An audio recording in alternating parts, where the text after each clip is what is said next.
What is going on, everybody? My name is Japes and welcome to a FIFA 13 trading Q&A. In the background, you're going to get some FIFA 13 gameplay. I'm going to be using Argentina, and I believe Peeler is going to be using Italy. But I asked on Twitter, with the pending release of the web app, I've gotten an influx of trading questions and asking for tips. So I figured we'd do a general Q&A. Hopefully some of your questions will be answered in this, and maybe some stuff that you also wanted to know, or maybe you didn't even realize you wanted to know, will get answered as well. So I've just asked on Twitter what kind of questions that you guys would like to see, and so here we go. And the first question is from Matt Norris. He said, would you advise keeping good players you get from packs until the market booms and player prices rocket up, or just trade now? Now, this is definitely one of the interesting questions, and it really depends how active you're going to be on the web app. Now, there are certain players, like if you get a Cristiano Ronaldo, you will be stupid to sell him on. If you get a Lionel Messi, you will be stupid to sell him on. And there are a lot of other players like your Iniestas, and you're very, very highly rated players. I can't put a number on it. You're 86, 87 on up players that you're probably going to want to hold on to, because their prices are only going to increase when people have more coins to pay for them. On the other hand, if you plan on being extremely active on the web app, you're going to need coins to make more coins. It's one of the principles of trading, and so in order to make profit, you're going to have some coins. I would recommend holding on to a lot of the expensive players, though. I've never really gotten an expensive player in an opening web app pack, or an early FIFA pack, so I can't really say, but there's going to be a limited number of coins on the market, and so if you're able to make coins, that means somebody else is losing their coins. So sometimes it's going to be best to sit on those players and wait for people to get more coins. Let's see. At Hushi1 says, are bronze and silver players better to trade with at the beginning of Ultimate Team? And that's all really relative. Gold players are going to be extremely highly sought after, so that means that the demand for them is going to be a lot higher. The supply is still going to be low, so if you can get your hands on good gold players, it's going to be great to trade them. Now, the demand for silver players, bronze players, and essentially fun squad players is going to be lower. Now, people will find the highly sought after silvers, your 5-star skillers, your super pacey guys. Eventually they're going to realize that pace isn't as important in FIFA 13, and their price will drop down a little bit.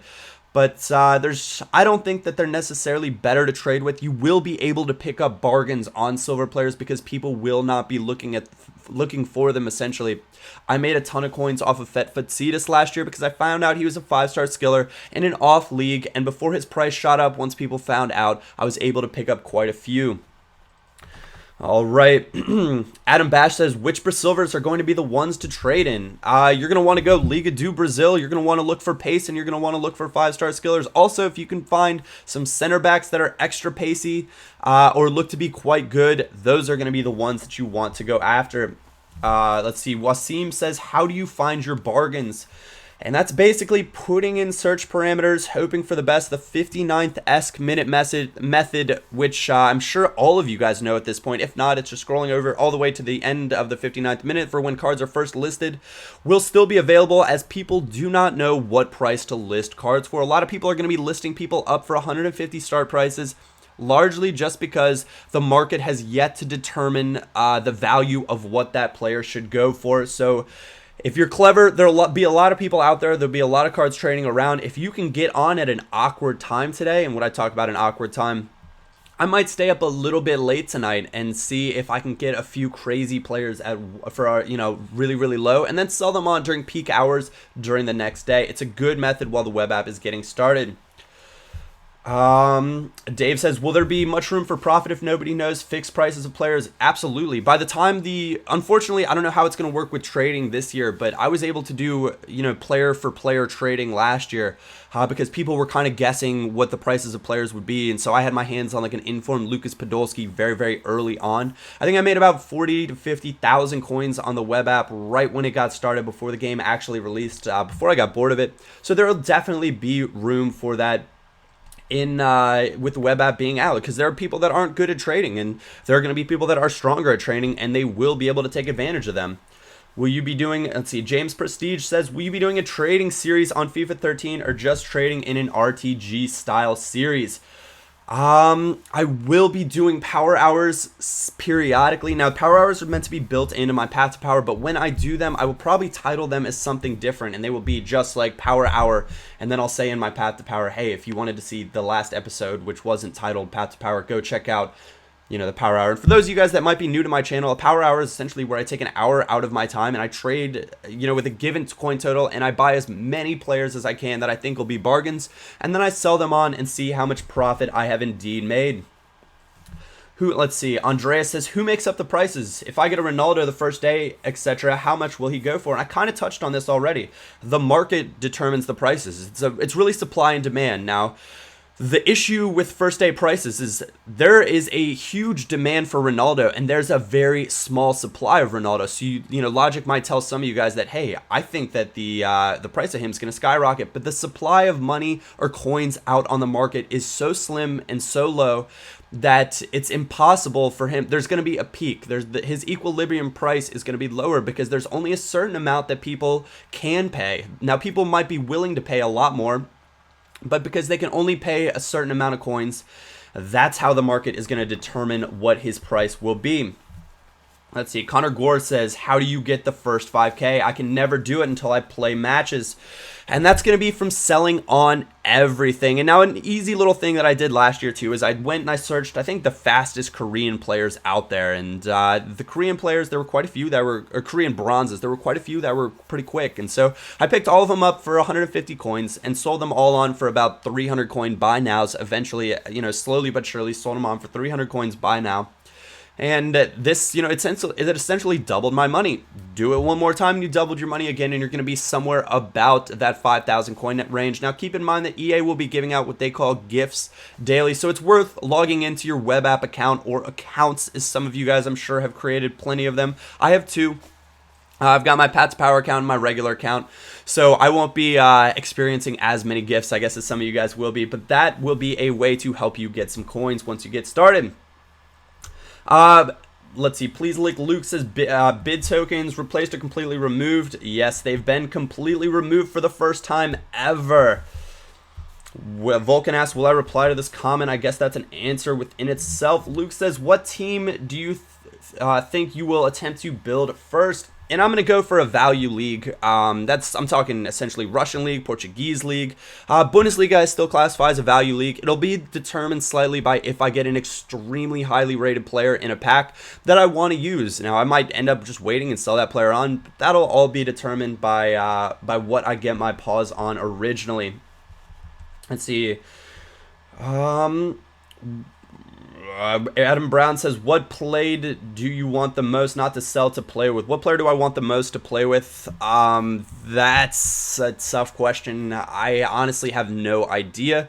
Obviously, I loved using Messi at the FIFA 13 event, so of course I'd say, hey, man, he'd be a great player to use. I don't know how Ultimate Team is going to turn out in general, so there are a lot of players that I might not have even gotten to try that I think, that could be excellent players, so we'll just have to wait and see. Gary Peterson says, would you recommend selling all of the players you get in free packs? And if yes, right away or a week or so? This all depends. I kind of went into this earlier. It all depends on if you want your coins and if you want them now because you plan on doing a lot of trading. If you plan on doing a lot of trading, you're going to be better off getting the coins. Now, there are going to be players that prices rocket up as soon as people have coins on the game. So you're going to want to wait a little bit to get their maximum value out of those players. Is price fixing really worth the risk, says Liam Hurley. Some of you guys will know that have been with me for a long time. I generally hate price fixers because they then determine the price of the player, and there aren't enough serious Ultimate Team players to essentially say, hey, that's not the actual price, and people are just like, well, I guess that's what the price is. I'm going to go ahead and have to pay that. And it's like, well, actually, there are quite a few methods to make price fixing very, very easy. I will never, ever go into them because I don't think that price fixing should be one of those things that's quite common in Ultimate Team. So onwards and upwards we shall go. Let's see. The FIFA boss says, how often will you be changing your team in FIFA 13? I'll probably change it as soon as I get bored with it, which is a pretty generic answer that I think you're probably looking for more, but that's what you got for right now. Let's see, Adolfo says, why did you make me waste all them coins on bid tokens? What were you going to do with your coins anyway? If you can answer me that, then I'll feel bad. But until then, they were going to be worthless anyway, and it still, in my mind, was the right thing to do at the time. So moving on and moving forward. A lot of questions about the keep now or sell later. How do you know when to sell your high-rated players to get the most value of them? If you have a very high-rated player, I'm going to say this. Do not sell him until people can actually make coins from playing games. There will not be enough coins on the market for you to get a proper coin valuation for your player until that point in time. Best way to start trading with very few coins. Gold players, even if you get some really bad gold players, they'll still probably sell for 350, 400 coins. People be trying to turn around and sell them for 500 coins.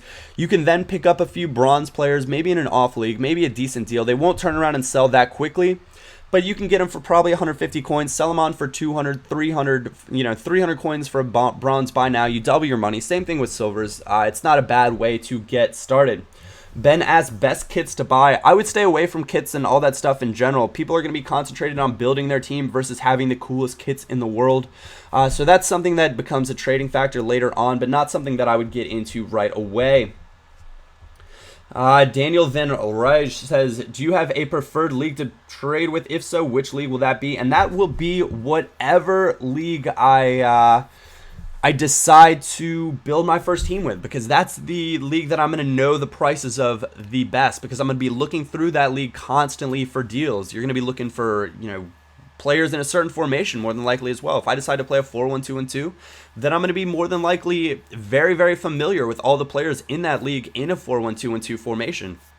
So trade whatever league you're most comfortable with, and more often trade the league of the team that you are currently building. Is Neymar God improve in your opinion? That's from Ferris8CFC, and the answer is absolutely. Neymar's incredible. I'm not sure if he's going to be default set as a left wing or as a center forward or striker, but his card but using him at the FIFA 13 event in the UK, he was one of my absolute favorite players to use, and I'm glad you reminded me, because I'll now be looking to check him out and possibly purchase him. Franck Ribéry, also one of the players that I cannot wait to get my paws on in Ultimate Team. Unfortunately, I think they might be playing the same position, so that could make for not tons of fun. Which Champions League game will I be watching? That's from Scott Nienhuis.